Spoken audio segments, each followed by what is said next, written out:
آج کسی بھی محفل میں چلے جائیے، ہر ایک سے یہی سوال سننے کو ملتا ہے کہ ووٹ کس کو دو گے؟ کوئی کہتا ہے کہ میں اس کو دوں گا جو وقت پڑنے پر میرا کوئی جائز ناجائز کام تو کروا سکے، گویا ووٹ نہ ہوا رشوت ہو گئی کہ ادھر ووٹ دو اور ادھر کام نکلواؤ۔ کوئی کہتا ہے کہ میں تو اپنی برادری کو دوں گا، گویا ساری دنیا کی قابلیت تو ان کی ہی برادری پر ختم ہے۔ کوئی کہتا ہے کہ میں تو اس کو دوں گا جو جیت رہا ہو، گویا ووٹ نہ ہوا سٹا ہو گیا۔ کوئی کہتا ہے کہ سسٹم ہی ٹھیک نہیں، میں تو ووٹ ڈالوں گا ہی نہیں۔ گویا آپ کے ووٹ نہ ڈالنے سے تو سب ٹھیک ہو جائے گا نا۔ تو بھائیوں، کیا آپ نے اللہ کا حکم نہیں سنا کہ امانتیں اہل امانت کے سپرد کر دو؟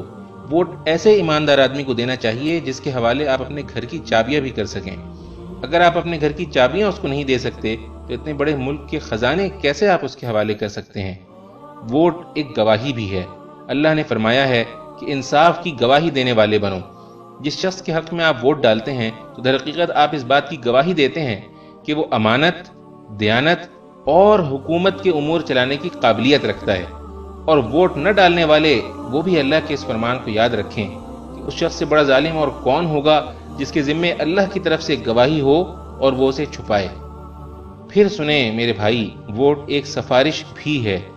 اللہ نے فرمایا ہے کہ جو بھلائی کی سفارش کرے گا وہ اس میں سے اپنا حصہ پائے گا، اور جو برائی کی سفارش کرے گا وہ اس میں سے اپنا حصہ پائے گا۔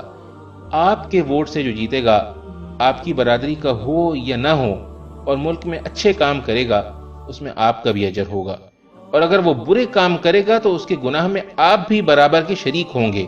اس لیے ووٹ صحیح آدمی کو دینا، غلط آدمی کو ووٹ دے کر اپنی آخرت برباد نہ کر لینا، کیونکہ رسول اللہ صلی اللہ علیہ وسلم نے فرمایا، روز قیامت وہ شخص سب سے زیادہ خسارے میں ہوگا جو دوسرے کی دنیا کے لیے اپنی آخرت کھو بیٹھے۔